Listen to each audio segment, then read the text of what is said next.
skielik is daar graad 4 met meer vakke, verskillende onderwysers en baie meer verantwoordelikheid.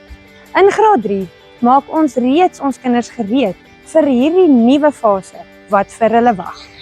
Ons help die leerders om uit werkboeke uit te werk soos wat hulle in graad 4 gaan doen, in plaas daarvan om net 'n paar vakkies in te werk. Ons verduidelik vir hulle in die 4de kwartaal hoe om hulle vakke in lertjies te sit sodat hulle dit kan uithaal vir die volgende periode. En dan iets waarvan hulle verskriklik baie hou in die 4de kwartaal, ons begin te wissel. Ons wissel dalk nou nie na 'n ander klas toe nie, maar ons pak ons goed op, ons pak dit in ons tas, ons stappe draai en ons kom terug klas toe, om net in die gewoonte te kom, om te wissel en jou goed reg te hê vir jou volgende vak. En dan vir die ouers. Vir party ouers is dit 'n baie groter skuif as vir die kinders om van graad 3 na graad 4 te gaan, veral as dit 'n eerste kind is. Maar moet nie bekommerd wees nie.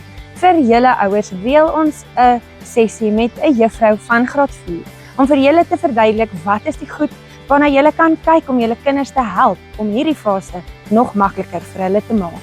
Die doel is eenvoudig.